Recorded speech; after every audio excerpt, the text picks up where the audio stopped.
네, 오늘 아침에는 이사야 33장 1절부터 24절까지 있는 말씀 함께 생각하겠습니다. 내용은 아주 유사하게 이제 계속 흘러나오고 있는데요. 이사야 33장은 크게 세 가지 문단으로 나눌 수 있는데 그 첫 번째 문단이 시온을 위한 강구와 확신 그리고 찬양이라고 나와 있습니다. 이 문단에는 배경이 좀 있는데요. 심판의 시대를 살아가는 자들에게 주는 가르침으로써 사실은 유다가 지금 아수르의 공격을 막아낼 힘은 스스로에게 없는데 그래서 유일한 길은 하나님의 간섭밖에 없는 거죠. 그래서 이 문단에는 사실 하나님께서 간섭해 주시고 또 은혜 베풀어 주시기를 간구하는 듯한 내용이 배경을 이루고 있습니다. 그 첫 번째 내용이 바로 화를 선언하는 것인데 거기에는 사실은 아수르에 대한 화를 선언하는 거죠. 확대하며 속이는 자에게 만약에 하나님께서 아수르를 유다 백성을 징계하시는 도구로 사용하는데 그 도구의 시간이 끝나고 나면 사실 거꾸로 유다에게 행한 것만큼 하나님께서 아수르를 심판하실 거다. 그래서 화개와 배반에 넘겨질 거다. 바로 그때까지 하나님께서 그렇게 하실 때까지를 기다려야 된다라고 독자들에게 설득하고 있는 것이죠. 그래서 현실은 어렵고 힘들지만 하나님을 바라보고 하나님의 때를 기다리고 하나님의 간섭하신 은혜를 기다려야 된다라고 설득하는 거라고 볼 수 있습니다. 그래서 시인은 하나님의 간섭을 요구하는 것이죠. 하나님이 우리를 구원할 수 있음을 사실 그의 신앙을 고백하는 것이고요. 그렇게 해서 그 하나님께서 간섭하시는 것이 더 나아가서 결국에 하나님께서 그렇게 하실 것을 확신하는 고백이 3절과 4절의 내용입니다. 아주 무섭게 유다를 쳤던 적들은 하나님의 일어나셨다라는 그 소식만을 듣고도 도망하게 될 거고 그들은 여호와에 의해서 확실하게 멸망하게 될 거다라고 하는 것을 가르쳐주고 있는 것이죠. 그래서 시인은 확신을 넘어서 그렇게 하실 하나님을 바라보면서 찬양하는 것이 5절과 6절에 있습니다. 그래서 예루살렘의 보호자 되시는 하나님을 찬양하고요. 또 정의와 공의로 채우실 하나님을 찬양하는 겁니다. 그래서 이 전체 문단은 결과론적으로 하나님의 때에 하나님께서 보호하실 유다를 내다보면서 현실의 심판의 시대를 살아가는 독자들에게 믿음을 가질 것을 극복해 나갈 것을 요구하는 또 설득하는 권면하는 그런 문단이라고 볼 수 있습니다. 왜 이렇게 할 거냐라고 하는 것이 이제 7절부터 16절을 보면 우리가 이해할 수 있는데 유다는 여전히 현실 속에서 심판 가운데 있고요. 그러나 그 심판 가운데 있겠지만 하나님이 응답하셔서 의로운 자들의 산성과 피난처가 될 거다라고 하는 것을 7절부터 16절의 두 번째 단락이 설명하고 있습니다. 10절부터 9절은 그야말로 하나님께서 경고하셨던 하나님의 말씀이 현실이 되어서 하나님의 심판이 실제로 임한 것을 보여주고요. 그래서 백성들이 탄식하게 되는 것이죠. 제적들이 와서 유다와 예루살렘에 연결되어 있는 도로를 다 막아버려서 어쩔 수 없는 상황 가운데 있는 걸 보여주고요. 또 전쟁으로 가나안에 기름진 대부분의 땅들이 메말라가는 상황이 펼쳐지고 있습니다. 사실 먹을 게 없죠. 아마 여기 레바논이 등장한 게 굉장히 특이한데 레바논은 고대에서 최상급의 목재를 생산하는 산림시설로 굉장히 유명했습니다. 다윗도 그랬고 솔로몬도 그랬고 이 레바논에서 목재를 가지고 왔었죠. 그런데 하나님께서 간섭하시는 때가 있다라는 겁니다. 백성들의 울부짖음과 그들의 탄식과 그들의 간구에 대해서 하나님은 응답하실 것인데 그것이 10절부터 13절에 나와 있습니다. 이제 일어나고 높이며 높아지리라 이제라는 말을 3번 반복하고 또 연이어 동사 3개가 나오는 건데 이것은 하나님께서 간섭하실 것에 대한 개입하실 것에 대한 확실함을 보여주는 것이고요. 그 하나님의 모습이 어떤 거냐라고 하면 여기 모습이 이렇게 설명되어 있죠. 하나님께 대항하는 자는 마른 지푸라기를 쥐고 멸망의 불구덩이로 달려드는 것 같은 그런 어리석은 모습으로 나올 건데 번역이 좀 애매모호합니다. 저희 개역개정이요. 그래서 이렇게 번역을 좀 하시면 좋겠어요. 너희가 겨를 잉태하고 짚을 해산할 것이며 너희의 호흡은 불이 되어 너희를 삼킬 거다. 요 하나님의 모습을 이렇게 설명하는 것 같고요. 또 하나님의 모습은 민족들은 석회만 이거는 이제 나무를 태우고 나면 남은 재 같은 거 있잖아요. 그거를 이야기하는 것인데 그럴 때 끝까지 탈 거다. 재만 남게 되는 상황이 그들에게 펼쳐질 거다. 이건 하나님의 거꾸로 그들을 아주 철저하게 심판하실 거다. 라고 하는 것을 의미하는 것이죠. 여기에도 번역이 정확하지 않은데요. 민족들은 불에 굽는 횃돌 같겠고 잘라서 불에 사르는 가시나무 같으리로다. 아마 이렇게 좀 번역을 하시면 좋겠습니다.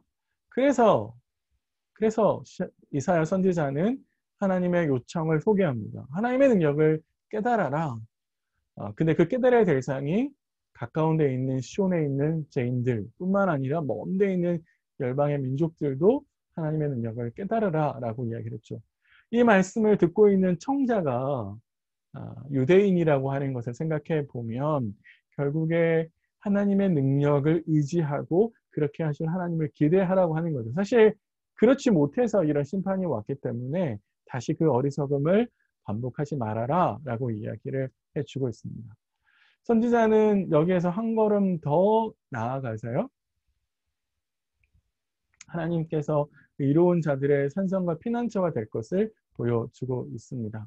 이 문단은 하나님의 구원이 펼쳐지긴 할 것인데 그러나 아무나 그 하나님의 구원을 맛보고 경험할 수 있는 것이 아니라 하나님의 말씀을 지킨 의로운 사람들만이 하나님이 다스리시는 시온에 살 수 있다라고 하는 것을 이야기해 주는 겁니다. 모든 사람들에게 구원이 이루어지는 것이 아니라 하나님께서는 당신의 말씀을 지키는 의로운 자들을 보호해 주시겠다라고 이야기하시죠. 그렇게 해서 만들어지는 그런 백성들과 함께 시온에서 자정하시고 왕이 되실 것인데 그 왕이 되는 모습을 하나님께서 17절부터 그리고 있습니다. 네, 넘어가 볼게요. 여기에는 이제 설명을 여기 좀 보시면 좋겠어요. 여기에 어떤 사람이 시온에 살 수 있는지를 이렇게 목록을 표시했고요. 이렇게 한번 보시면 좋을 것 같습니다. 17절부터 24절은 그래서 하나님이 왕으로 오셔서 다스리시는 모습을 보여주시는데 그 왕은 메시아의 모습 혹은 하나님이라고 이제 표현할 수 있는데 그 통치 아래에서 광활한 땅을 백성들은 보게 되는 것이죠. 그래서 네가 보게 될 것이다 라고 이야기를 하면서 하나님이 다스리시는 모습을 이제 보여주는데요. 첫 번째는 경제적인 수탈과 군사 통제가 멈추죠. 왜? 하나님께서 아수르를 심판하실 거니까. 두 번째는 아수르를 심판하니까 일상의 삶이 회복돼서 돌아오게 될 것이고요. 더 나아가서 더 이상 적들이 침입하지 못하게 되는 모습을 보이게 될 거죠. 하나님께서 막아주실 거니까. 이렇게 하시는 모습, 그래서 결국 평화가 이루어지는 모습은 하나님께서 재판장이 되시고 왕으로 오시기 때문에 그렇습니다. 이전의 왕들과는 다른 책임 있는 모습으로 보여주시기 때문에 그렇습니다. 더 나아가서 하나님은 싸우신다라고 이야기를 하고 있는데요. 23절이 참 번역이 어렵습니다. 이렇게 번역을 할 수 있을 것 같은데 내 줄들은 늘어서 기태의 버팀목을 단단히 잡아주지 못하고 깃발을 펼치지도 못하리라. 이거는 유다 백성들이 적군이 왔음에도 불구하고 전쟁을 할 수 있는 상황이 아니다라고 이야기를 하는 거고요. 그럼에도 불구하고 하나님께서 간섭하셔서 그 결과론적으로는 그때의 수많은 전리품과 노획물이 나누어지리라. 다리를 저는 이들도 약탈하려고 달려들이라. 아마 그래서 하나님의 간섭으로 말미암아 전쟁에 전리품을 얻는 기쁨을 누리게 될 것을 이야기하는 것처럼 보입니다. 24절은 그래서 그렇게 풍요로워지기 때문에 병든 자와 연약한 자가 없다라고 하는 것을 이야기해 주고요. 그래서 하나님께서 다스리시는 시온이 온전한 마치 하나님 나라가 되는 듯한 그런 그림을 그려주고 있습니다. 오늘 말씀은 이제 앞에서부터 해온 말씀들을 계속해서 반복해서 설명하고 있는 것인데요. 아마 신 이사야가 우리에게 요구하는 건 이런 것 같아요. 히브리서 11장 1절에 믿음은 바라는 것들의 실상이고 보지 못하는 것들의 증거다라고 이렇게 히브리서 기자가 이야기하잖아요. 선지자가 사실 심판의 시대를 살아가는 백성들에게 그리고 오늘 우리에게 요구하는 모습이기도 하거든요. 하나님의 심판 이후에 회복하게 하실 것을 바라보고 하나님이 어그러진 모습들을 바로 잡으실 것을 또 일상의 삶으로 되돌아오게 하실 것을 미리 보여줌으로써 현실의 어려움에 신앙적으로 굴하거나 타협하거나 포기하지 않기를 요구하는 거죠. 코로나 때문에 우리가 굉장히 어렵고 힘든 상황 가운데 있는데 하나님 요구하시는 것은 그 현실에 내 믿음이 굴하고 적절하게 타협하고 여기 포기하는 정직하게 살기를 포기하고 말씀대로 살기를 포기하는 그런 모습이 보이지 않도록 하나님 우리 말씀을 통해서 계속 권면하시는 것처럼 보입니다. 그런 말씀들 좀 잘 챙겨보시고요. 두 번째는 우리는 겸허하게 우리 자신을 되돌아보면서 하나님의 심판을 겸허하게 받을 좀 필요가 있습니다. 왜 이런 게 왔을까? 내가 왜 이렇게 돼야지? 그런 것 아니고요.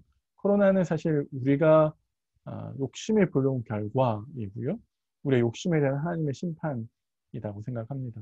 우리의 삶을 좀 되돌아볼 필요가 있고요. 거룩한 모습으로 우리 자신을 다듬어가는 모습이 필요합니다. 그래서 이 심판의 시대 때에 우리 자신, 내 안에 있는 욕심이 뭔지, 내 안에 부정한 것이 뭐가 있는지, 내 안에 숨겨놓고 있는 죄는 무엇인지, 나 자신을 계속 좀 되돌아보시면서 나를 살피는 작업들. 그러나 그 모든 것을 회복하게 하실 하나님에 대한 소망을 잊지 않으셨으면 좋겠습니다. 예, 오늘 말씀은 여기까지고요. 저는 교회에서 2주간 안식년을 짧지만 좀 갖게 되었습니다. 그래서 이사야 좀 남은 몇 장을 좀 같이 나누지 못하게 돼서 좀 아쉬움이 있는데요. 교회에서 주시는 시간만큼 제가 충분히 또 휴식하고 쉬고 재충전 시간을 가지려고 합니다. 9월달 첫 번째 주 지나고 그 다음 주에 다시 창세기 말씀으로 아침 묵상하면서 돌아오겠습니다. 그때까지 좀 평안하시고요. 또 주님 말씀과 동행하셨으면 좋겠습니다. 예, 오늘 하루도 건강하십시오.